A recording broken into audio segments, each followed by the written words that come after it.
बिस्मिल्लाहिर्रहमानिर्रहीम। Law and justice channels के programme माहिर कानून में खुशामदीद। मैं हूं असलम जावेद और आज के हमारे माहिर कानून हैं एडवोकेट ऑफ हाई कोर्ट जनाब असलम परवेज़ खान साहब। आइए जानते हैं इनकी कहानी अपनी ज़बानी। अस्सलाम वालेकुम सर। अस्सलाम वालेकुम सर कैसे हैं? सर सबसे पहले तो बहुत बहुत शुक्रिया कि आपने अपना कीमती वक्त सर हमें दिया। Thank you. आपका भी शुक्रिया कि आप तशरीफ लाए, आपने मौका फराहम किया। Thank you sir. हम आपके चैनल में। सर मेरा सबसे पहला आपसे सवाल ये है कि ये बताएं कि आप पाकिस्तान के कौन से शहर में पैदा हुए? मैं पाकिस्तान के सूबा सिंध के मारूफ शहर, हवाओं के शहर, ठंडी हवाओं के शहर हैदराबाद, लतीफ़ाबाद में मेरी पैदाइश हुई। वहीं से मैंने तालीम हासिल की और मैट्रिक के बाद ज़ाहिर है जो भी तालीम का सिलसिला रहा तो ला तक पहुंचा। तो फर्स्ट ईयर जो मेरा रहा वो सिंध। सर ये हमारे नाज़रीन को बताना चाहेंगे आपकी डेट ऑफ बर्थ क्या है, ताकि जब हमारे स्टूडेंट्स जो देखेंगे, न्यू जनरेशन देखेगी, तो उनको आपकी डेट ऑफ बर्थ मालूम होना ज़रूरी है। हक़ाइक़ की तरफ जाएंगे तो मेरी तारीख़ पैदाइश जो है वो मेरे डॉक्यूमेंट में ज़्यादा लिखी हुई है, क्योंकि उस वक्त में ऐसा होता था कि वो एडमिशन कराने के लिए या बच्चे को, क्योंकि उस वक्त तो ऐसा था कि 6 साल की उम्र के अंदर एडमिशन हुआ करते थे। तो इसलिए मेरी डेट ऑफ बर्थ ज़्यादा लिखी हुई है, 3/3/1959 लिखी हुई है, लेकिन मैं 62 की है मेरी, ठीक है ना। 3/3/1962 मेरी तारीख़ पैदाइश जो असल है। तो सर ये बताएंगे आपकी इब्तदाई तालीम के बारे में हम जानना चाहेंगे। मैंने इब्तदाई तालीम जो है हैदराबाद से ही, मैट्रिक मैंने खालिद मेमोरियल हाई स्कूल से किया। कुछ नूरमला हाई स्कूल में भी मेरी तालीम रही है। उसके बाद मैं जब कॉलेज की स्टेज पर आया तो गज़ाली कॉलेज और डिग्री कॉलेज से मैंने किया और सिंध यूनिवर्सिटी से मैंने जो है वो ग्रेजुएशन की। उसके बाद मैंने LLB लिया, तो मैं फ़र्स्ट ईयर मैंने सिंध लॉ कॉलेज से किया और सेकंड ईयर जो है वो जिन्ना लॉ कॉलेज से मैंने अपनी तालीम हासिल की। 1984 में जो है वो मैं LLB मैंने किया अपना। 1985 में मैं जो है वो मैंने प्रोफेशन ज्वाइन कर लिया था।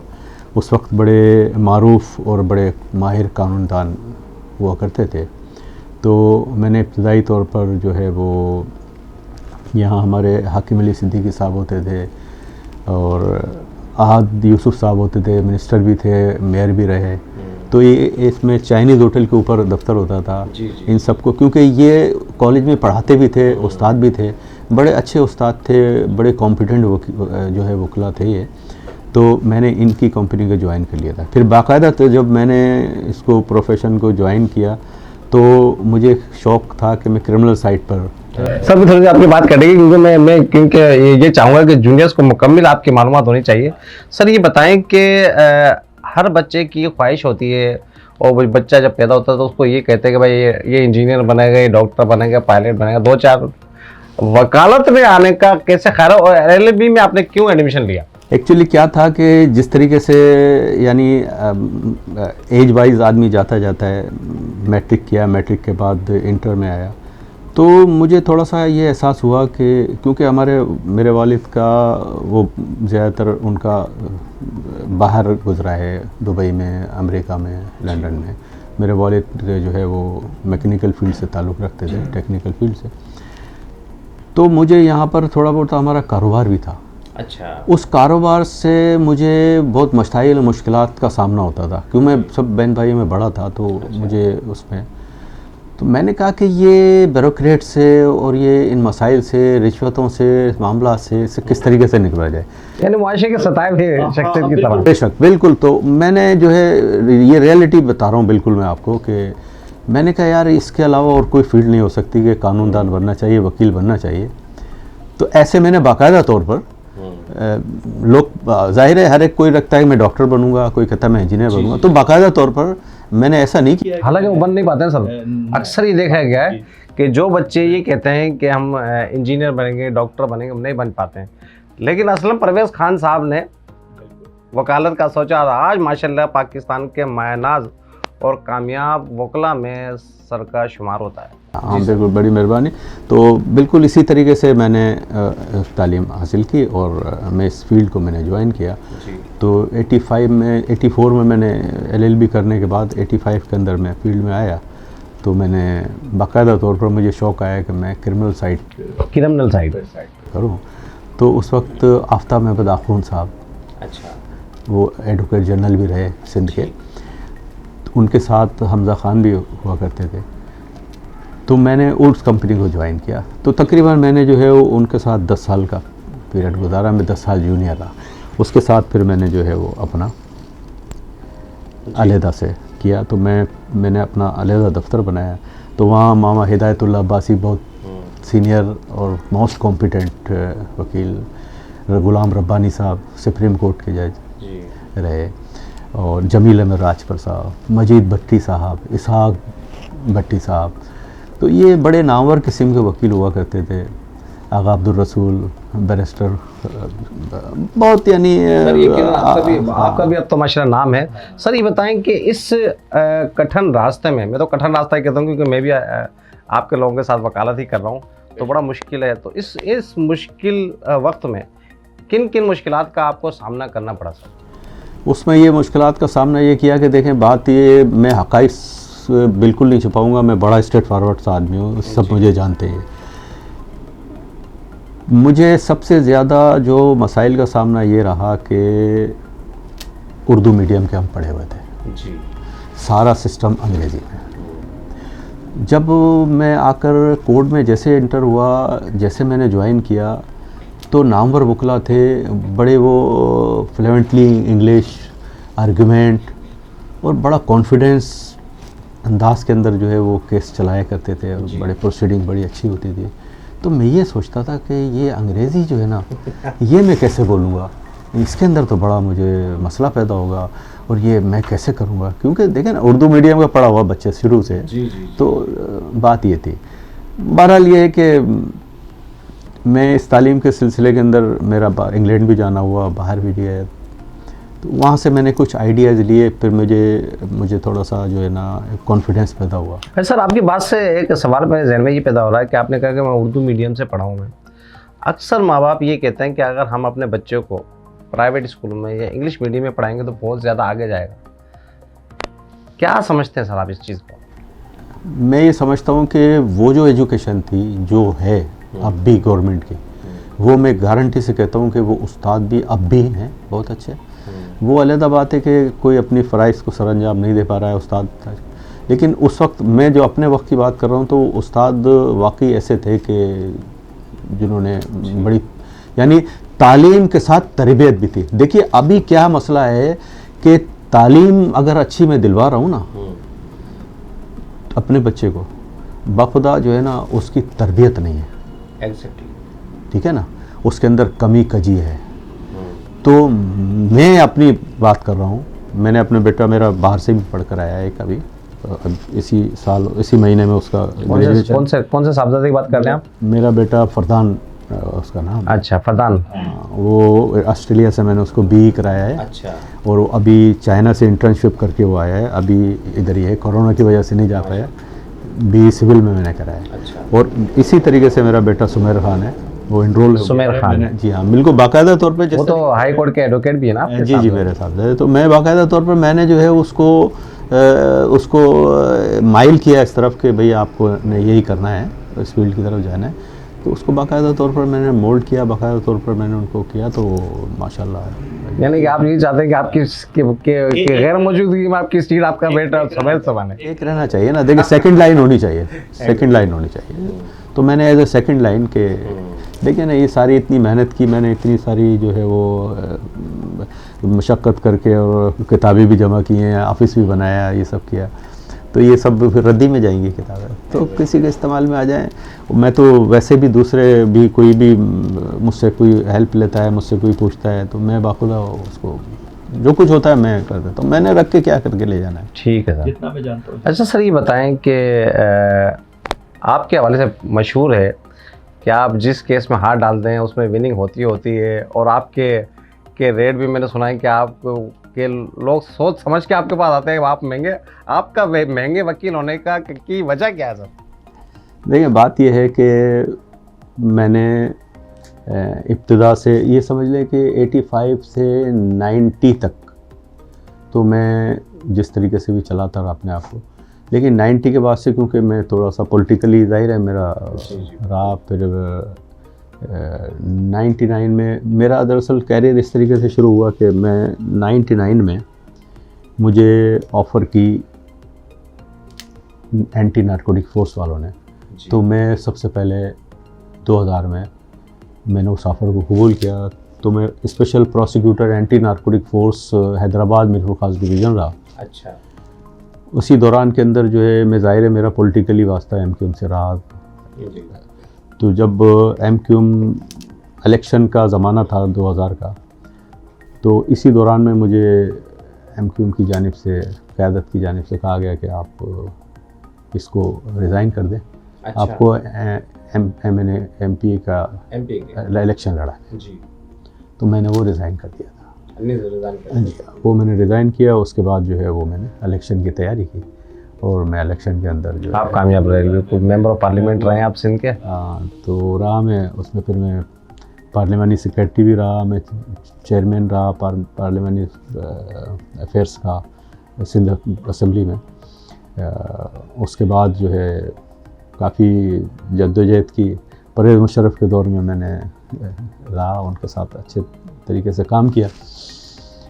उसके बाद फिर थोड़ा सा मैंने गैप दिया। गैप देने के बाद जो है वो 2015-16 के जो लोकल काउंसिल के इलेक्शन हुए। सर ये एक तो आपका माशाल्लाह नाम और वकील होना, फिर दूसरा पॉलिटिक्स को भी देखना, मेंबर ऑफ पार्लियामेंट भी रहे आप, तो ये कैसे कर लेते थे आप?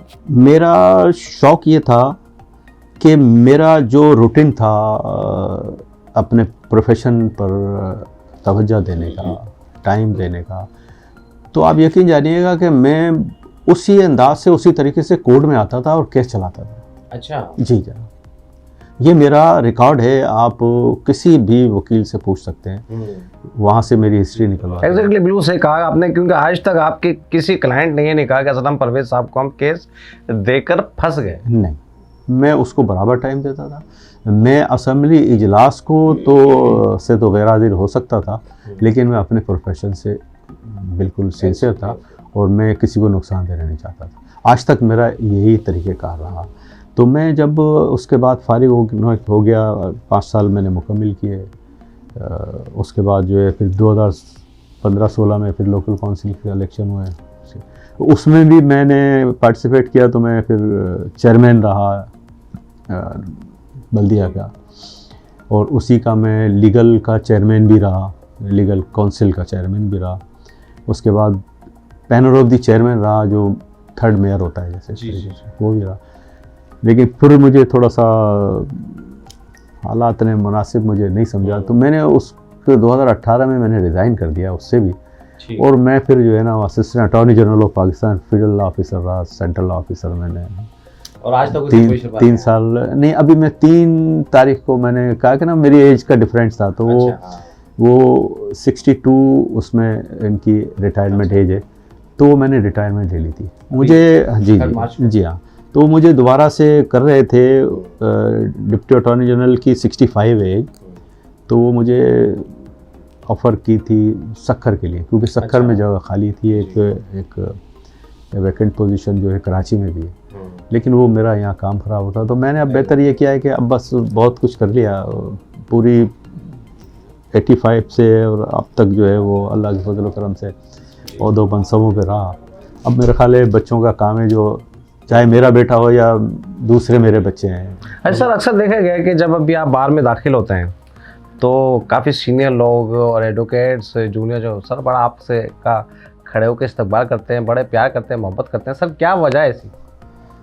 दरअसल बात ये देखिए कि मैं सबसे बहुत प्यार से, मोहब्बत से, जो बिलखुसूस अब तो जितने भी जूनियर्स या जितने भी नौजवान हैं, तो उनसे मैं, वो मुझसे सीखते हैं, मुझसे पूछते हैं, क्योंकि मैं जब केस चला रहा होता हूँ तो मुझे खुद नहीं मालूम कि मैं कितना अच्छा केस चला रहा हूँ क्या। तो मैं जो एक ट्रायल जो है ना, वो मुझे ट्रायल का बहुत शौक़ है, ट्रायल, हाँ, ट्रायल चलाने का, केसेस को चलाने का बाकायदा तौर पर पूरे। तो मुझे जूनियर ये कहते हैं कि क्रास आप बड़ा अच्छा करते हैं, तो क्रास आपका जो है ना, तो आप हमें सिखाएं, बताएं। तो मैंने कहा यार ये देखें, मैं तो आपको पॉइंट्स तो बता सकता हूँ, लेकिन ये हो सकता है कुदरती तौर पर भी होती हो, या मेहनत से होती हो, या तजुर्बे के हिसाब से होती हो, इस वजह से वो मैं उनको। अच्छा, जूनियर वोकला जब बच्चे जब कभी आपके पास आपके ऑफिस आते हैं तो क्या आप उनकी रहनुमाई फरमाते हैं किसी केस के हवाले से? बिल्कुल, मेरे पास बहुत लोग आते हैं, बहुत सारे बच्चे आते हैं। अच्छा। उसमें कोई तफरीक नहीं है कि कोई ख़ास कौमियत का या ज़बान का हो, वो माशाल्लाह सब मेरी रिस्पेक्ट करते हैं। वो मैं सबको बिल्कुल खुले दिल के साथ, और मैं उनको ये तक कह देता हूँ बास को कि मुझे दे दे, मैं चला लेता हूँ बेटे, आप पैसे आप फीस आप लेना करना, मैं आपको समझाता हूँ, मैं बताता हूँ, मेरी भी ज़रूरत हो तो मैं आपको उसके लिए भी तैयार हूँ, मैं इससे कोई अर्ज नहीं है। सर यही वजह है कि लोग आपसे इतनी मोहब्बत करते हैं, इतनी रेस्पेक्ट करते हैं। अच्छा सर, ये बताएं कि जूनियर्स को अदालत में पेश होने के लिए किस किस्म की बॉडी लैंग्वेज रखनी चाहिए? देखिए, ये आपने बड़ा चुभता हुआ सवाल किया है, और बखुदा मुझे बड़ी इस पर तशवीश है। और देखें, LLB की एजुकेशन, कॉलेजेस बड़े उम्दा और बहुत ही स्टैंडर्ड्स में आप बना रहे हैं, लेकिन आपकी तवज्जो उसके साथ स्किल पर नहीं है, आपकी तवज्जो जो है तरबियत पर नहीं है। आप तालीम ही देते जा रहे हैं जी। जो भी अच्छी कॉलेजेस से, लॉ कॉलेज से आ रहा है पढ़कर, आप एक चीज़ देखेंगे कि उनको decorum, etiquettes, canon of advocacy का इल्म ही नहीं, ना वो इस चैप्टर को देखते, ना बार काउंसिल एक्ट है उसको देखते, क्योंकि तमाम अखलाकियात, तमाम जो भी उसके एडवोकेसी के कैनन्स दिए हुए वो उसमें मौजूद है। तो मेरी एक राय ये है कि अगर कॉलेजों का इजाफा होता जा रहा है, आपको भी आप देख रहे होंगे, मेरे ख्याल है मैं भी आजकल बहुत पब्लिसिटी देख रहा हूँ, तो एक मैं ऐसा महसूस करता जा रहा हूँ कि ये एक यानी प्रोफेशन, बल्कि कारोबार से एक इंडस्ट्री की एक बनाने की कोशिश कर रहे हैं, ठीक है ना। तो और वकला हज़रात चला रहे हैं, तो वकला हज़रात चला रहे हैं तो कम से कम इस तरीके से तो करें कि एक तो कमी क्या है, आप किसी भी कॉलेज में चले जाइए, देखिएगा कितने सीनियर पढ़ा रहे हैं, कितने अच्छे वकील पढ़ा रहे हैं, आपको कमी महसूस होगी, आप खुद देखकर अंदाज़ा लगा लेंगे, ऐसा नहीं है। तो जो आप नाम कर रहे हैं, मैं ये मेरी कोई उनसे ना दोस्ती है, मैं जामिन तालपुर साहब, उनका कॉलेज अच्छा वो करा रहे हैं, तो मेरी वहाँ भी ये मेरी गुजारिश होगी कि वो अच्छे जा रहे हैं उनका कॉलेज, स्किल्ड अच्छे वकील जो रखें और अच्छे वकीलों से एजुकेशन दिलवाएं, और वो तरबियत पे ज़्यादा तवज्जो दें कि किस तरीके से आर्गूमेंट किए जाते हैं, किस तरीके से अपीयरेंस दी जाती है, किस तरीके से जजेस के साथ गुफ्तगू की जाती है, कोर्ट अपीयरेंस क्या है। यानी आपका कहना मतलब है कि जूनियर्स की फलाह बहबूद के लिए भी इक़दामात होने चाहिए। ये इक़दामात बहुत ज़रूरी हैं। मैं बाखुदा फ्री ऑफ कॉस्ट, मुझे वो नहीं है कि कोई लालच या किसी किस्म के, मैं इस वजह से ही बात कर रहा हूँ, मैं अपनी खिदमत देने को तैयार हूँ, जितना जो कुछ मैं जानता हूँ जैसे भी है, क्योंकि हमने जिस वक्त में किया है, जाहिर है अरसा हो गया हमें, तो अच्छे उस्ताद थे, हमें सिखाते थे, बताते थे। मैं यहाँ पर मिसाल देने के लिए चाहूँगा, शेख सत्तार साहब होते थे जी, वो इतने पाबंद और इतने कानून पसंद और इतना एडवोकेसी पर उनको ग्रिप थी कि वो हर जूनियर को उस वक्त के वो बताते थे कि नहीं बेटे ऐसे नहीं, ये टाई ऐसे नहीं, इस तरीके से नहीं, ऐसे उलिया नहीं रखते हैं, ऐसे बाल नहीं रखते हैं, ऐसे फिर होते हैं, ऐसे बात नहीं करते हैं, ऐसे नहीं करते हैं, ये नहीं, ये गलत पॉइंट है आपका, ये फलाना है। ऐसी एक और सीनियर होते थे, वो आजकल बाखुदा वो खुद भी इस तरीके से थे। हाँ, मरहूम इसी तरीके से इमाम अली मेमन साहब थे, मैंने उनको पाया, मैंने अपनी लाइफ के अंदर ये 2-4 अफराद मैंने पाए कि जो बड़े ही कानून पसंद अफराद थे, वो बड़े नेक लोग थे, बड़े उम्दा किस्म के वकील थे, और बड़े ये जो है ना एडवोकेसी की जितने भी नशे व फराज हैं, जितनी भी तालीम है, जितनी भी इसकी, वो सब पर उबूर रखते थे और बताते थे बाकायदा। तो सर ये बताएं कि जब आप कोई केस लेते हैं तो केस लेते वक्त क्या आप उसकी पेमेंट को कंसीडर करते हैं या उसका केस का मेरिट देखकर आप केस को एक्सेप्ट करते हैं? नहीं, देखिए ऐसा है कि मैं अपनी ज़ाती बात कर रहा हूँ, मैं दूसरे की नहीं कह सकता। मेरे पास आता है, अव्वल तो एक बात मैं वाजे कर रहा हूँ कि मैंने अपनी ज़िंदगी में इस प्रोफेशनल लाइफ में शायद, या आप ये अजीब बात तस्वर करें, अगर मेरे पास केस मर्डर आता है, कोई जराइम पेशे का आता है, तो मैं बाकायदा तौर पर उससे पूछता हूँ। अच्छा। अगर उसने मर्डर किया हुआ होता है ना, तो मैं उसको इनकार कर देता हूँ कि मैं ये केस नहीं लूँगा। अच्छा। फिर मैं उससे दूसरी शर्त रखता हूँ कि मुझसे आप पहले ये बात बताइए, मुझे वादा करें। उनके लावाकिन को भी कहता हूँ, और उसको भी, उससे अगर उससे रब्ता हो जाता है तो उसको भी कहता हूँ कि आप जो है मेरे पास केस लाएँ, तो आइंदा जो है तौबा करेंगे और अल्लाह से माफ़ी मांगेंगे। माफ़ी वो ज़रूर करने वाला है। और फिर मैं वो जिसका नुकसान हुआ होता है, जिसका मर्डर हो जाता है, जिसका मकतूल होगा, मैं उनसे भी बात करता हूँ कि भाई इस तरीके से हो जाए, अगर इजाला कर दिया जाए तो हो जाए, मेहरबानी करें नवाज। तो इस तरीके से करके लेता हूँ। अगर मैं देखता हूँ कि ये झूठा है, नाजायज़ है, तो फिर मैं ज़ाहिर है मेहनत करता हूँ। फिर मैं, अच्छा, ये मेरा उसूल है। और मेरा ये बेटे को, मैं सुमैर खान को, जिस मैंने आपको बताया, मैं उसको भी ये तरबियत देता हूँ, उसको मैं ये बताता हूँ कि आप कभी नहीं करना। इसी तरीके से फैमिली मैटर्स है, मैं फैमिली मैटर्स की बात करेगी सर, इसी बात को मैं कंटिन्यू करूँगा। केस की तैयारी जो आपने जैसे अभी बात कर रहे हैं, केस की तैयारी का आपका क्या तरीक़ेकार है? केस की तैयारी का ये है कि देखिए, मैं अपने तजुर्बे को सामने रखता हूँ।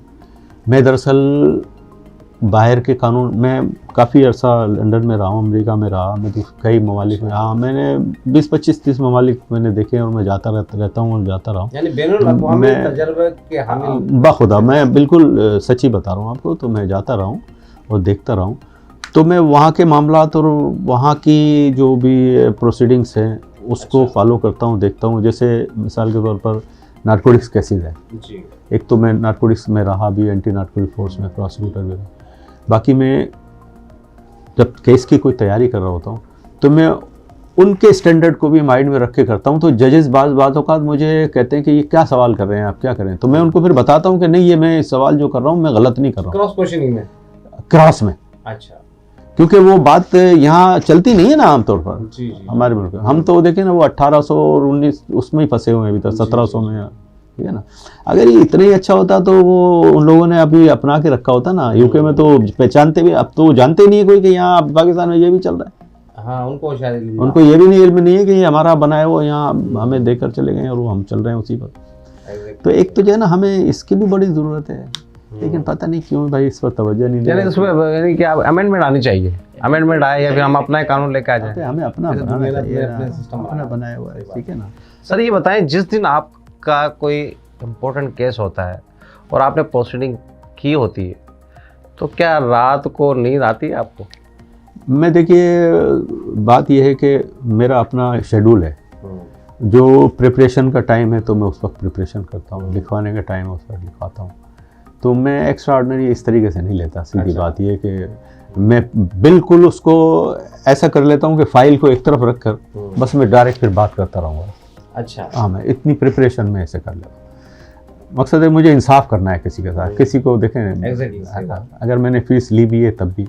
अच्छा, एक बात और वाज़े करता हुआ जाऊँ मैं आपके साथ कि ऐसा नहीं है कि अगर कोई मुझे फ़ीस नहीं दे पाता है या मैं देखता हूँ कि ये वाकई झूठे केस में है या डिज़र्विंग है, नीडी है मेरी खिदमत का, तो मैं बाखुदा ऐसे नहीं कर देता हूँ। अच्छा, यानी कि फ्री ऑफ कॉस्ट सर्विस भी दे देता हूँ। लेकिन मैं देखकर उससे करके उससे तमाम यानी तय करके कि भाई देखो ये तुम्हें आइंदा नहीं करना है, ऐसा बात नहीं करना है। और मैं जब कोर्ट में जा रहा होता हूँ, कैदी आए हुए होते हैं ना, तो मैं वहाँ जाकर भी, ये मैं आपको इसलिए बता रहा हूँ कि किसी को ये मालूम नहीं है, मैं इसलिए बताना चाह रहा हूँ आपको कि ये शायद मेरी बात से तहरीक पैदा हो लोगों के अंदर, वकीलों में, दिमाग में। तो मैं वहाँ जब वो कैदी आते हैं ना, तो ये मैं वहाँ पर जाता हूँ, जाके मैं उनसे पूछता हूँ भाई तुम किस केस में, तुम किस केस में, कैसे क्या है। तो वो बताता है तो मैं उसको कहता हूँ। अभी मैं कल मटियारी था एक केस में, तो वहाँ पर एक मेरा मर्डर केस था मॉडल कोड में, उसमें मैं गया तो मुझे क्लाइंट ने कहा, उसके कैदी के भाई ने कि उससे ज़रा बच्चा है उससे मिल लेना है। मैंने कहा चले, मैं मिल रहा था तो वहाँ एक बच्चा, छोटी सी उम्र का बच्चा था, वो बैठा हुआ था। मैंने उससे कहा बाबा आप केड़े केस में आया था? ऐसा ही अगवा जे केस में आए। तो बड़ा मासूम सा था, मैंने उसको समझाया, कहने लगा मेरा ठा हो गया, यानी मेरा कंप्रोमाइज़ हो गया है। तो मैंने कहा बेटे तेरा कंप्रोमाइज़ हो गया ना, देखो आइंदा तुम कभी किसी डोहारी के साथ, मैं सिंधी में जितनी मैं जानता था मैंने उसको सिंधी में बोला, तो आप यकीन जानिएगा कि और दूसरे भी थे, वो गौर से मुझे सुनने लगे और सबने मेरी बात को लब्बैक किया। उस बंदे की आंखों से आंसू आ गए। मैं चाहता हूँ कि तरबियत भी कर दूँ। तो इसी तरीके से ये देखते हुए मैंने अभी एक प्रोग्राम हालिया ये बनाया है कि मैं जेलों में जाऊँगा। मेरी कल DIG साहब से बात हुई है जेल कि मैं जेल में जाऊँगा, जाकर थोड़ा सा तरबियती प्रोग्राम, थोड़ा सा अखलाकी तरबियत कि क्यों जुर्म कर रहे हैं, क्या वजूहत है, क्या है। तो मैं थोड़ा सा रफ़ाई फलाही काम भी। ठीक है, यानी कि इससे जुर्म जो होते हैं सरजद, उस पर काफ़ी हमें ऐसा नहीं करना चाहिए ना, अगर इसने जुर्म किया हम उसको ये तय कर लें कि बस ये है। इस्लाम में भी, दीन में भी अल्लाह ने माफ़ी का एक कंसेप्ट तो रखा है ना, ठीक है ना, और तरबियत का कंसेप्ट रखा है। तो अगर हम कर सकते हैं तो उसकी तरबियत कर दें और देखें कि कोई अगर डिज़र्विंग है तो हम कहेंगे कि भाई तू आइंदा जो है आप हमसे वादा करें और अल्लाह से वादा करें और अपने आप को दुरुस्त करें, अपने अखलाक को दुरुस्त करें, आइंदा ना करने का ऐद करें, तो हम आपके लिए तैयार हैं, आपका केस करते हैं। सर अक्सर मुलजिम को देखा गया है कि उसके यही सुना जाता है कि मुझे झूठा केस है।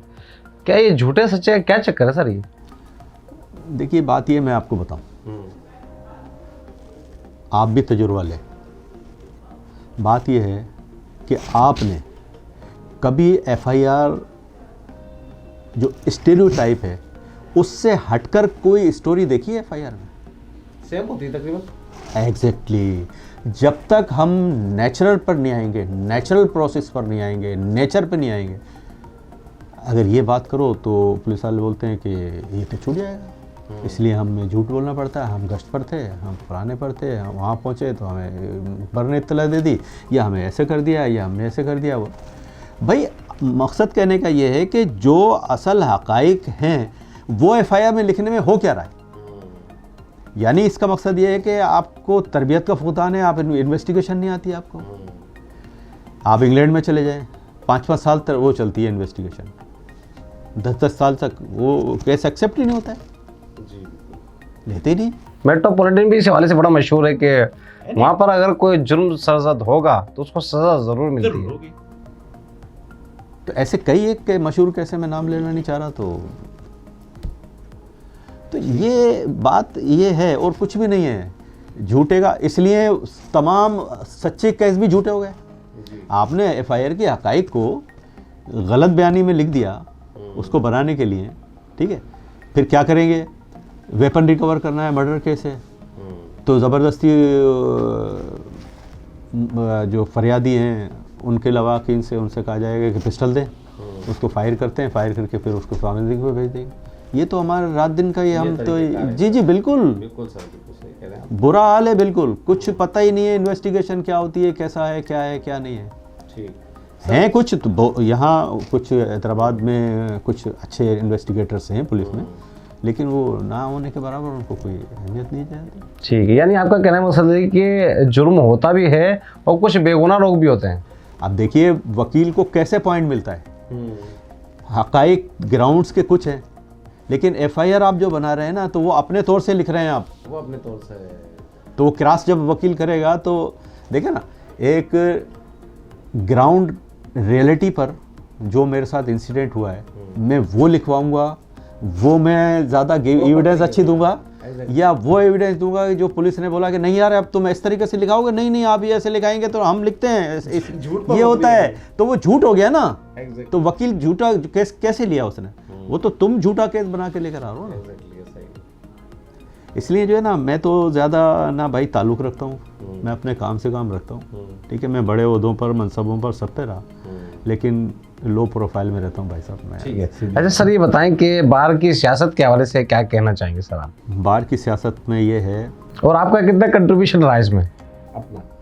मेरा कंट्रीब्यूशन ये रहा है कि मैं अपनी ज़ाती तौर पर बात कर रहा हूँ, मेरा कंट्रीब्यूशन ये रहा है कि हकीकी मानों में वकला की फलाह बहबूद के लिए काम करने वाली क़यादत है।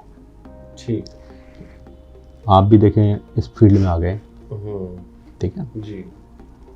ये तो आप शौकिया तौर पर करते हैं, जाहिर है कोई आपका प्रोफेशन थे, प्रोफेशन तो आपका एजुकेशन बाकी प्रोफेशनल मेरा वकालत है ना। ये इंटरव्यू तो मेरा बाकी। हाँ, ये तो आप एक अच्छी आपकी वो है कि इससे थोड़ा सीखता हूँ आप लोगों हाँ से। सीखते हैं आप ये देखिए, आप इस फील्ड में आए हैं, एक माजरत के साथ जी जी। बाखुदा माफिया बना हुआ है, अच्छा। माफिया बना हुआ है बाकायदा, और बारियां अपनी लगा रखी हैं, और कोई वाकई जो खिदमत का जज्बा रखता है वो आता है तो उसको नहीं आने देते, पॉलिटिकल एफिलेशन इस्तेमाल करके, कोई भी मुदाखलत करके उसको कोशिश करेंगे कि वो ना आए। और ये माफिया जो है एक गिरोह है माफिया, एक गिरोह, इन्होंने क्या किया हुआ है कि स्लीपिंग लॉयर्स बनाए हुए हैं। अच्छा। ठीक है ना, बिल्कुल एक्यूरेट बता रहा हूँ आपको। उसके साथ फिर जो है वो बाकायदा तौर पर ये इलेक्ट होते हैं। आप इलेक्शन, अभी 10 तारीख को डिस्ट्रिक्ट का इलेक्शन होगा जी। आप आइएगा और आप तजिया करिएगा, ये कैमरे भी ले आइएगा, और आप हर पोलिंग जो उन लोगों ने लगाए हुए होते हैं टेंट, अब तो टेंट वेंट भी लगाए हुए हैं, वहाँ आप वकला को देखिएगा कि कितने प्रैक्टिसिंग लायर आके वोट डाल रहे हैं। आपको मैं आज ये आपको एक पॉइंट दे रहा हूँ, आप ये आपने करना है, आप उसको देखिएगा। गुज़िश्ता वैसे इलेक्शन देखें तो वाकई बिल्कुल नए चेहरे, ठीक है, वो नज़र आएंगे ना, ये उनसे जीतते हैं। फिर ये क्या करते हैं इलेक्शनों में इस तरीके से काम करके, फिर क्या करते हैं कि ये इसके अंदर फिर मुझे कोई डर नहीं है, मुझे कोई खौफ नहीं है, इसके अंदर फिर करप्शन एलिमेंट भी शामिल है। अच्छा। करप्शन एलिमेंट ये शामिल है। देखें, बेवकूफ़ उसको बनाया जाता है कि जो नया आया हो या हमने ना सीखा हो। आप ये एशिया की अजीम तरीन बार है, ये तो मैं तो ये कहूँगा कि ये तो बैंकेट बना दिया।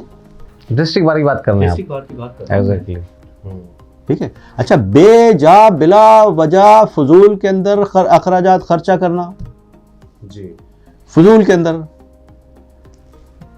गुलदस्ते, फूल, पानों से लाइटिंग, और फिर बाकायदा स्टेज बना के वहाँ सोफे रख दिए हैं, तो ऐसा महसूस होता है कि आइंदा के लिए ये बैंकेट जो है वकला की शादी वगैरह के लिए उनकी फैमिलीज को दिया जाएगा।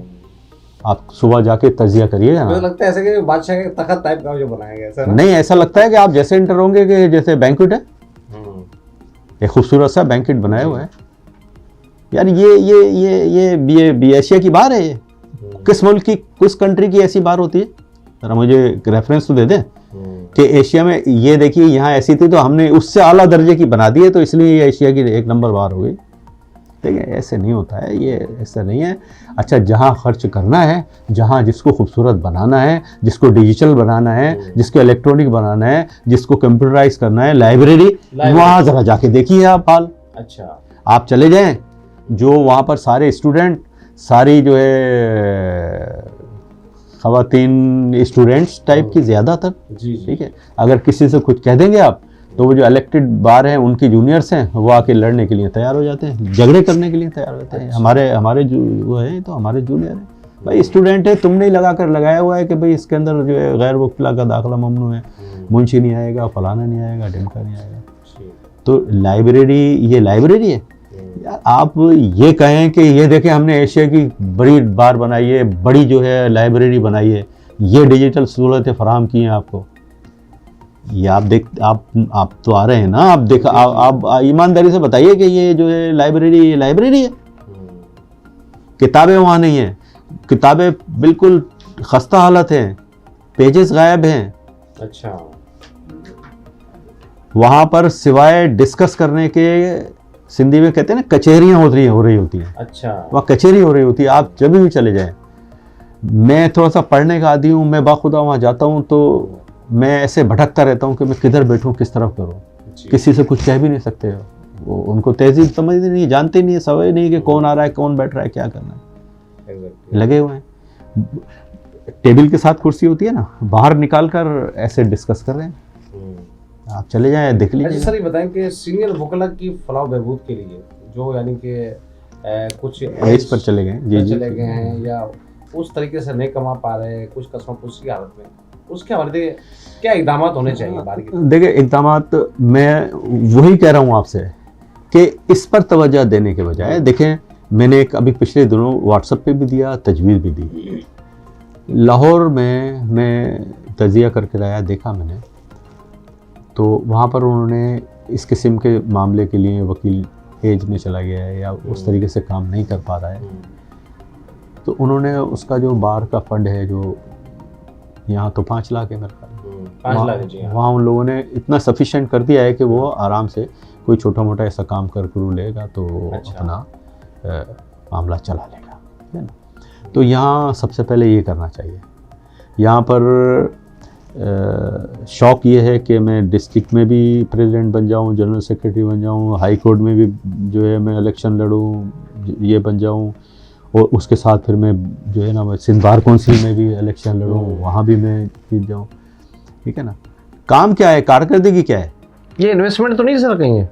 ये इन्वेस्टमेंट है। अच्छा, ये इन्वेस्टमेंट है। मैंने आपको अर्ज़ किया ना कि करप्शन का एलिमेंट इसमें शामिल है, इसमें शामिल है। अब ये कोई कहे कि प्रूफ, तो मुझसे जिसको ये बात लग रही हो तो वो मुझसे डायरेक्ट बात कर ले, तो मैं उसको ही बता दूंगा। मैं तो अपनी राय दे रहा हूँ। अगर ये कोई महसूस कर रहा हो कि मुझे कह रहा है तो वो मुझसे डायरेक्ट बात कर ले, तो मैं उसको इंशाल्लाह बता दूंगा। ठीक है। ये कहाँ है अभी मैं यहाँ बता नहीं चाहता, वरना बड़ी बड़ी निशानियाँ यहीं पर ही मौजूद हैं। मैं बता दूंगा कि ये भी बता दूंगा कि क्या लिया क्या दिया, मैं बताता हूँ। ठीक है। हमने तो अपनी खिदमत, मैं MP रहा, मैं मिनिस्टर के प्रोटोकॉल में रहा, मैं स्पीकर के प्रोटोकॉल में रहा सिंध असेंबली में, ठीक है ना। मैं गवर्नर को रिप्रेजेंट करता था, तो ये सिविल कोर्ट के साथ जो ये फ्लैट्स बनवाए, ये मैं खुद जाकर ज़ाती तौर पर मैंने नाप तोल करके ये रोड के ऊपर एक इधर पार्क बना हुआ था, ये भी मैंने इसके अंदर शामिल करा के ये बनवा के, ये मेरी खिदमात हैं जो मैंने ये वकला के लिए, जजों के लिए करके दिए। क्योंकि लाजमत आप एक बड़े ओहदे पर मनसब थे आप, ठीक है ना। उस वक्त डिस्ट्रिक्ट लेवल पर जो है वो ज़िला नाजिम और ये होते थे, तो वो सारे उसके साथ मिलके ये मुझे गवर्नर ने रिप्रेजेंट किया करता था। मैं, उन्होंने मुझे कह रखा था कि यार ये देख लें उनको, बिल्डिंग वाले जो डिपार्टमेंट वाले हैं, प्रोविंशियल बिल्डिंग वाले, उनके साथ मिलकर ये मैंने ये पूरी नाप तोल करके, इधर कुछ बिल्कुल खस्ता हालत क्वार्टर्स बने हुए थे पुराने ज़माने के, वो 200 साल पुराने, उसमें कुछ चौकीदार वकीदार रहते थे, ये मैंने खाली करवाए। अच्छा, ठीक है ना। इसमें अभी तो वो चले गए छोड़कर आसिफ सुमरो साहब। वो आसिफ सुमरो साहब मुझे बड़ी कोऑर्डिनेट करते थे मेरे साथ बड़ा, कि मैं उनसे वो कहते थे कि यार आप कुछ कर जाएं, कुछ मेहरबानी कर जाएं हमारे लिए। तो ये बाखुदा ये फ्लैट्स जो हैं जिसमें जजेस अभी रहे, ये मैंने बनवा के दिए। अच्छा। मैंने अपनी तजुर्बे को अब कामिल करके मैंने कहा नहीं ऐसे करें ऐसे करें। आपकी बहुत ज़्यादा खिदमत है सर। इंसाफ की फरहमी के हवाले से आपका अपना क्या किरदार है सर? मैं तो हर नीडी को, हर ज़रूरतमंद को, जो पैसे खर्च नहीं कर सकता, वाकई नाजायज़ में है, ठीक है ना, तो मैं तमाम वकला को ये मैसेज दूंगा कि देखिए आपको तजुर्बा भी मिल रहा है, ठीक है ना। आप जो फ्री का जिसका भी आप अपनी खिदमत दे रहे हैं, ये कह करके जी इसको मैं अपनी कानूनी खिदमत दे रहा हूँ, वो कुछ ना कुछ आपके साथ, आपको ज़रूर आपके साथ मेहरबानी करेगा। ऐसा नहीं करेगा कि वो आपको खाली छोड़ दे, कुछ ना कुछ देगा। तो कुछ ना कुछ तो आपके पास आ रहा है, आपको तजर्बा भी मिल रहा है। ऐसा कौन सा प्रोफेशन है कि जिसके अंदर पैसे भी मिल रहे हैं, सीख भी रहे हैं आप, आपका खर्चा भी मिल रहा है, आपको फीस भी मिल रही है। इसीलिए तो फीस कहा जाता है, वरना ये कहा है ना मजदूरी, ऐसे थोड़ी है। तो दिमागी जो है काम करने वाले को फीस कहा जाएगा ना। जो इतने लंबे स्ट्रगल में इतना, यानी कि आपका एक बहुत बड़ा स्ट्रगल है, वकील की हैसियत से आपने क्या खोया क्या पाया? देखिए जी, ईमान की बात तो ये है कि मैंने कोई खोया नहीं, मैंने पाया है। मैंने इज्जत पाई, माशाअल्लाह, मैंने पैसे कमाए जायज़ तरीके से। मेरी कोई करप्शन की दास्तान रही है नहीं है। मेरा जो मुझसे इख्तलाफ राय रखता होगा ना, मेरे लिए, मुझे इतना यकीन है, वो मेरे लिए मुझे ये नहीं कह सकता कि असलम साहब ने फ़लाँ जगह पर। मैंने बिला रंगो नस्ल ज़बान, मैं जिस जगह पर मैं किसी के लिए कुछ कर सकता था, मैंने बहुत कुछ किया है, मैंने बहुत, लेकिन मैं भूल गया हूँ, मैं भूल जाता हूँ। ठीक है सर, ये बताएं कि आने वाले नौजवान बच्चे जो अब वकालत में आ रहे हैं या आना चाह रहे हैं या एलएलबी का जो प्लान कर, उनको क्या मैसेज देना चाहिए आप? मैसेज मुझे ये है सिर्फ कि वो ऐसे वकला से, दरअसल क्या है कि बहुत सारे बेचारे अल्लाह को प्यारे हो गए, अब भी हमारे पास बहुत सारे वकला हैं। हाकिम अली सिद्दीकी साहब हैं, रफ़ीक कुरैशी साहब हैं, काजी मुनव्वर साहब हैं, बूढ़े हो चुके हैं, आते नहीं हैं, ठीक है ना, अब भी कुछ है। हमें उनसे मिलना चाहिए, इनको उनसे तरबियत लेनी चाहिए, उनसे सीखना चाहिए, उनसे उनके तजुर्बात से हासिल किया। मैं डेली हिदायतुल्लाह अब्बासी साहब के पास जाता हूँ। अच्छा, 1 घंटे लेक्चर लेकर आता हूँ। मेरा बच्चा शायद तंग हो जाता हो कि अब्बू कहाँ चले गए मेरे, मैं इसको छोड़ के जाता हूँ। आप यकीन जानिएगा, कल भी मेरा प्रोग्राम है, मैं फिर जाऊँगा। अच्छा, कल उनके अल्फाज मेरे लिए ये थे कि तुम यार एक कामयाब वकील बनोगे। यानी उन्होंने मुझे अभी भी वकील तस्वीर नहीं किया, अब कह रहे हैं कि तुम यार मैंने 2 घंटे बैठकर उनकी डिक्टेशन लिए। अच्छा, मैं लिखता रहा। वो इस पर इतने मुतासिर हुए, बोला है अच्छा मैं लॉन्ग हैंड में शॉर्ट हैंड लिखता हूँ। दरअसल मैं लॉन्ग हैंड में शॉर्ट हैंड लिखता हूँ। अच्छा, हाँ, और शॉर्ट हैंड वाले को बिठा दें आप मेरे सामने, मैं लिखूंगा, वो मुझसे मुकाबला कर देगा, और मैं पढ़ के भी सुनाऊंगा। ऐसे नहीं है दूसरा नहीं पढ़ पाएगा, मैं पढ़ूंगा। तो मैं वो लिख रहा था, वो मुझसे बोलते थे ये पढ़ना यहाँ से, तो मैं पढ़ जाता था दोबारा। अच्छा, वो मैं दोबारा ऐसे नहीं पूछ रहा था कि हाँ सर क्या नहीं, वो बोलते जा रहे थे, मैं लिखता जा रहा था। मेरे पास फाइल मौजूद है, ये रखिए, अभी मैं दिखा सकता हूँ। अच्छा, हाँ, मुझे बताते जा रहे थे, लिखते जा रहे थे, सब करते जा रहे थे। सर ये बताएं कि वकालत आसान पेशा है या मुश्किल? देखें, अगर मेहनत नहीं करेंगे,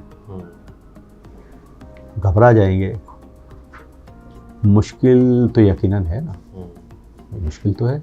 मुश्किल इसलिए है कि अगर आप पढ़ेंगे नहीं, मेहनत नहीं करेंगे, आप सही लाइन पर नहीं चलेंगे, शॉर्टकट मारेंगे, तो फिर तो नहीं कर सकते। लेकिन ऐसी बात नहीं है, अगर मुश्किल है तो कुरान में भी है ना कि हर मुश्किल के साथ आसानी है, मुश्किल के साथ आसानी है। ऐसे नहीं कहा है कि बाद मुश्किल के बाद नहीं। तो इसलिए ये तरीके को, ये फार्मूले को नज़र में रखते हुए करेंगे तो आपको इससे अच्छा प्रोफेशन नहीं है। ठीक, दीन के लिए भी, दुनिया के लिए भी। आप अपने दुनिया भी संवार सकते हैं, दीन भी संवार सकते हैं। आप खिदमत करके गरीबों की, गुरबा की, नाजायज़ जिनको, आपको देख लेना कैसे कानून है, किस तरीके के मामला हैं, क्या है। सर अपनी फैमिली के बारे में और बच्चों के बारे में बताएं सर। हम पठान फैमिली से, यूसुफ से ताल्लुक़ है हमारा। अच्छा, मेरा दादा अफ़गानिस्तान में गज़नी से तशरीफ़ लाए थे यहाँ पर 1940 में, तो हम जब से यहाँ पर रहते हैं। अच्छा, मैं दरअसल मैं पठान हूँ, ओरिजिनली पश्तून पठान हूँ। तो मेरे वालिद जो है वो 65 के बाद की फिगर से वो उनकी सर्विस जो है वो खिदमत बाहर मुल्क में रही हैं, सऊदीया में रही हैं, दुबई में रही हैं, अमेरिका में रही है, ईरान, ये इस खत्ते में रहे हैं, ठीक है ना। लास्ट में वो तकरीबन 40, 50, 45 साल वो रहे। तो अभी फरवरी 2019 में जो है ना मेरे वालिद साहब की डेथ हो गई। आपके बच्चे कितने हैं? मेरे 3 बेटे हैं। एक बेटा मेरा सुमेर खान, वो मेरे साथ ही वकालत करता है, एनरोल्ड है, 2 साल हो गए। एक बेटा मेरा इंजीनियर है जी, बाहर से, मैंने बताया था आपको, फरदान खान। हाँ, करके एक फैज़ान खान है, वो हाँ वो पॉलिटेक्निक कॉलेज में पढ़ता है जी। और बेटी वगैरह? बेटी नहीं है। चले सर, अच्छा बेटी की शादी करूंगा तो बेटी ले आऊंगा। हाँ, ये अच्छा हो जाएगा। तो सर ये बताएं कि आपकी बहुत ज़्यादा मसरूफ़ लाइफ होती है, तो क्या ऐसा नहीं होता कि फैमिली मेम्बर कभी आपसे शिकायत करते हो कि आप घर पर टाइम नहीं देते? मैंने तकरीबन जो है ज़्यादातर वक्त ऐसा रहा है कि मैं ये भूल जाता था बाखुदा कि मेरी शादी हो गई है। मुझे फ़ोन आता था घर से, तो मैं एक वाक़ा सुनाता हूँ छोटे साहब। ये वकालत से मोहब्बत का सर ने बिल्कुल जो है कहा है कि भूल जाता था। मैं काजी ये होटल पैलेस के साथ मेरा दफ्तर होता था, काजी करीम रोड पर। मामा हिदायतुल्लाह अब्बासी, जमील राजपर में, मजीद भट्टी साहब एटीसी के जज भी रहे हैं, मरूम। तो मेरा बारात थी, बिल्कुल दुरुस्त कह रहा हूँ बात को, अल्लाह जानता है। तो मैं एक मरूम यहाँ डायरेक्टर होते थे एक्साइज टैक्सेशन के, कमरुद्दीन अंसारी साहब। अच्छा। उनका एक बेटा था, उसकी डोमिसाइल रिजेक्ट कर दिया था, उसकी मैं अपील बना रहा था बैठा हुआ। तो वहाँ से मजीद भट्टी साहब गुजर रहे थे। उन्होंने बोला, अरे तू यहाँ बेटा, उठ चलो, तेरी तो शादी है, तू यहाँ कैसे बैठा? अच्छा। आप यकीन जानिएगा, मैं शादी भूल का दिन भूल गया आप। मैंने कहा यार ये मैं बना दूँ, ये अभी मैं 2-4 दिन फिर इधर बिजी हो जाऊँगा शादी में। हाँ, ताकि क्लाइंट को भी हाँ, मैंने कहा ये बात अब यकीन जानिएगा ये बिल्कुल है। तो मकसद है कि अभी भी मैं एक पेशे से मोहब्बत करता हूँ। तो क्या आपकी फैमिली, आपके बच्चे आपके इस पेशे से और आपकी ये मसरूफियत से मुतमईन है? सहूलतें फराम हो रही हैं, ऐशी शरफ की ज़िंदगी गुजर रही है, तो क्या है टाइम दे रहे हैं, देते हैं, ठीक है, सब टाइम देते हैं, मुझे टाइम भी देते हैं, ऐसी बात नहीं है। अच्छा सर, ये बताएं कि आपका कोई यादगार केस जो आप कभी नहीं भूल पाते हो? एक मेरे पास मंशियात का केस था। अच्छा। जो मैंने सेशन कोर्ट में चलाया, वो एंटी नारकोटिक्स का केस था। अच्छा। 9C का। वो मैंने अपनी मॉडर्न स्टाइल का क्रॉस किया उसमें। अच्छा। तो वो जूनियर्स को और कुछ वकला को इतना अच्छा लगा कि जब वो डेट होती थी ना, तो मैं ऐसे देखता था तो बाखुदा जो है ना, वो 10, 15, 20 अफराद बैठे होते थे मुझे सुनने के लिए, यानी क्रॉस को सुनने के लिए। क्रॉस को सुनने के लिए। मैंने उसमें आईओ जो था, उस आईओ को मैंने 6 महीने क्रॉस किया है। अच्छा। वो कैसे कि वो आता था तो तकरीबन 2-2 घंटे उसमें लगते थे। उसके अंदर 22 किलो चरस दिखाई थी किसी बंदे पे, ठीक है ना, मैं नाम नहीं लेना चाहता किसी जी। हाँ। तो वो जज साहब भी बाज़ दफ़ा मुझसे कहते थे कि ये आप, मैंने कहा मैं सर अगर आप महसूस करते हैं कि गलत है तो मेरा लिख लें, उसको कर दीजिएगा, या मुझे बताएं कि मैं क्यों गलत कह रहा हूँ। अब मैं तो मिसाल नहीं देना चाहता कि कौन सी बात मैंने की थी। तो वो मैंने केस इस तरीके से आईओ तकरीबन 6 महीने चलता रहा कि वो आता था, फिर कहता था मैं थक गया और मुझे टाइम दिया जाए।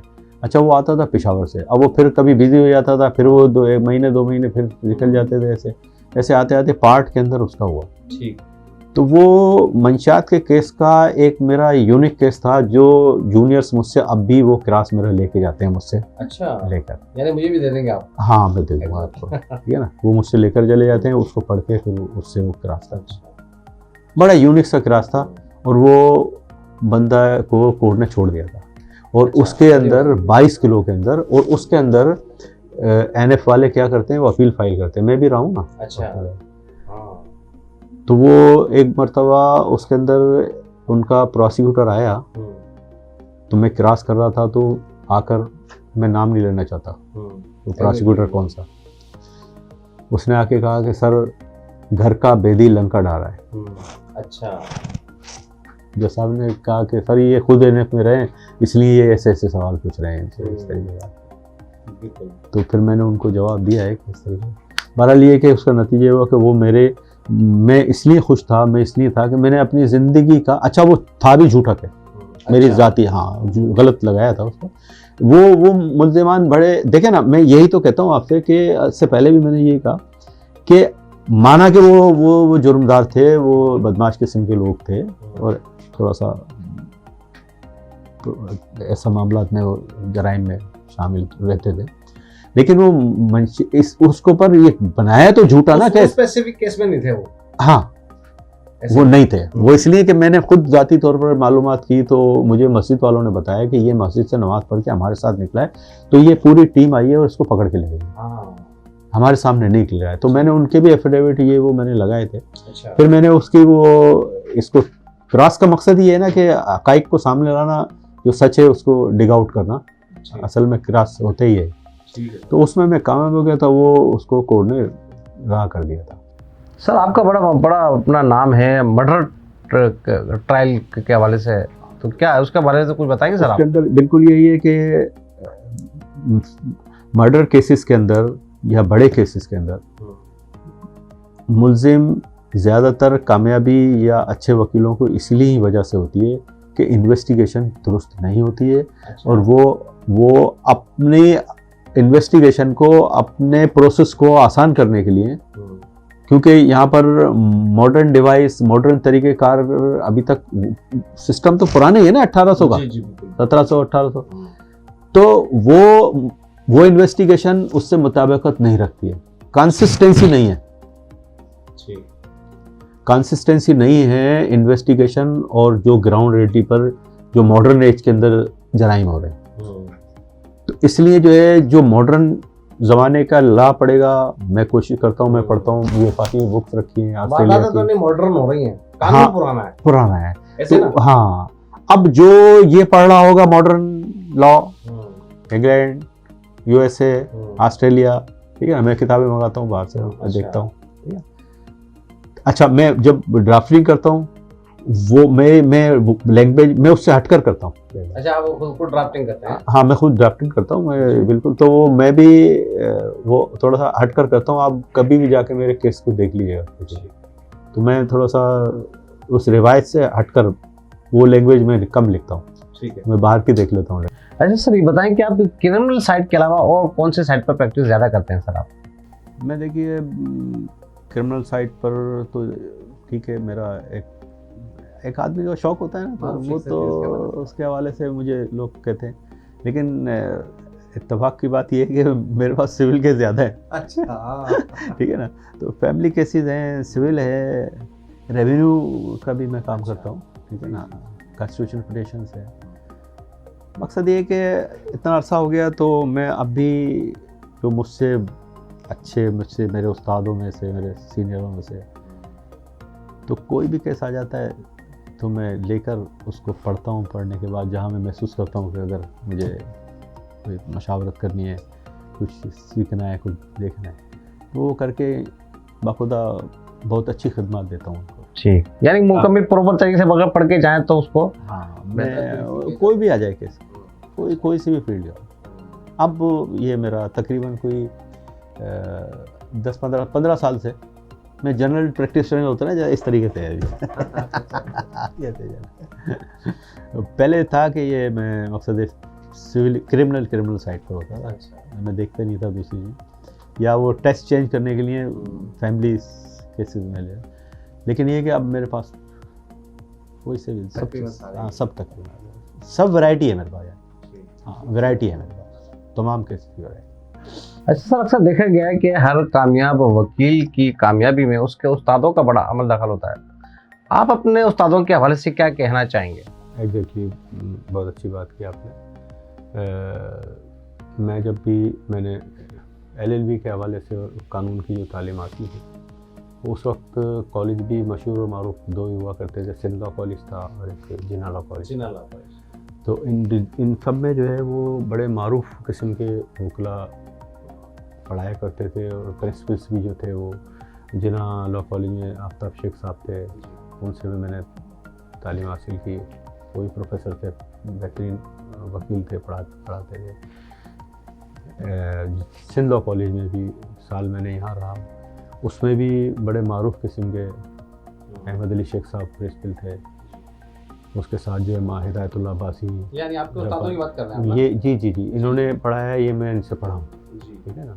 हाकिम अली सिद्दीकी साहब थे, उनसे मैं पढ़ा हूँ, ठीक है ना। अपने काजी मुनव्वर साहब, इनसे मैंने पढ़ा है। ये तमाम बड़े पाए के ये जी, मुझे मकसद है एज ए प्रोफेसर, उन्होंने मुझे LLB की तालीम मैंने हासिल की, वहाँ पर ये तमाम लोग। और किन सीनियर्स के साथ आपने काम किया? मैंने अजीज़ शेख साहब, बहुत बड़े मारूफ और इंतहाई शफीक किस्म के इंसान, अब्दुल्लाई साहब, कभी भी आप चले जाएं, कभी भी आप उनसे पूछें, वो अपना इल्म बांटते हैं, अपना उससे वो बहुत मोहब्बत करते हैं अब्दुल्ला बड़े खान जी साहब। साहब, अब्दुल्ला साहब उनके माशाल्लाह जो है ना बहुत अच्छे, बड़े माहिर और उबूर रखने वाले हैं। ऐसी शेख साहब भी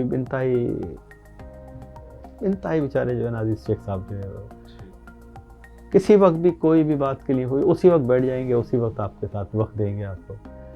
तो अल्लाह ताला इनको सेहतमंद रखे। और ये सर तालीम के शोबे से भी वाबस्ता रहे हैं, आप पढ़ाते भी बस रहे जब हैं। ये मैं फिर 98 96 से लेकर 2000 तक मैं जिनाला में भी एज ए लेक्चरर पढ़ाता रहा हूँ, अच्छा। सिविल प्रोसीजर कोर्ट के में से।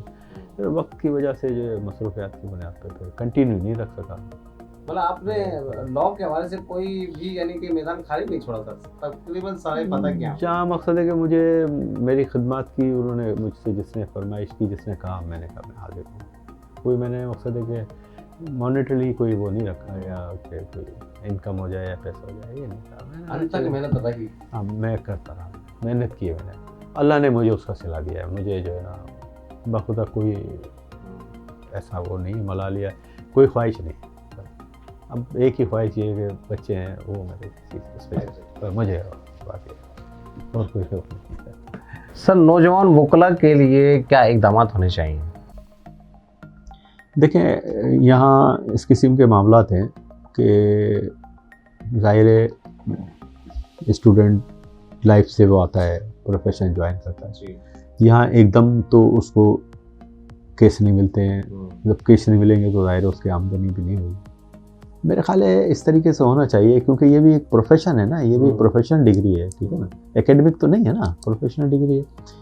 तो जिस तरीके से MBBS में हाउस जॉब में कुछ मिल जाता है हिसाब किताब, मेरे ख्याल है बार काउंसिल का काम है ये कि ये थोड़ा सा इसमें एकोमोडेट कर दें। जब देखें कि वो थोड़ा सा यानी जैसे बच्चा होता है छोटा, चलना सीख जाता है, तो मेरे ख्याल है फिर उसको कहें कि भाई अब आप या एक मखसूस टाइम कर दें कि 2 साल तक भाई ये आपको 10 20 25 जो भी है। सर इस बात से आप कितना मुत्तफिक हैं कि अक्सर कहा जाता है कि वकालत लॉर्ड्स का प्रोफेशन है। मैं इससे इत्तेफाक नहीं करता। मैं इत्तेफाक नहीं करता।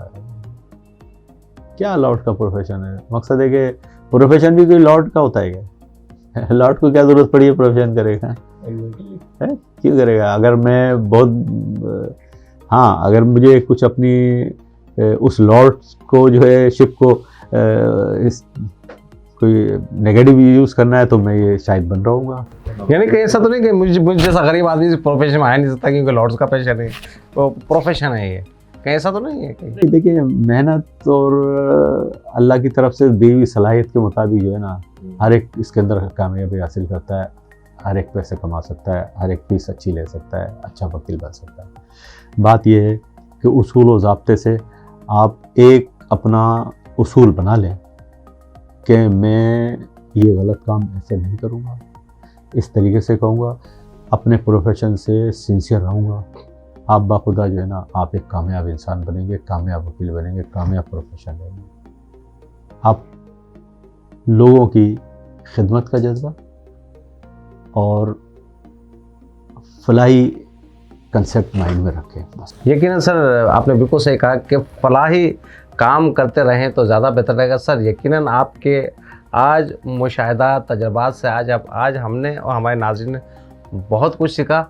आपके स्पेशल टाइम का सर बहुत बहुत शुक्रिया, थैंक यू वेरी मच। तो नाज़रीन, आज का हम एपिसोड यहीं पर ख़त्म करते हैं। अगले प्रोग्राम में इंशाल्लाह फिर किसी और शख्सियत के साथ मुलाकात करेंगे। बहुत बहुत शुक्रिया, थैंक यू।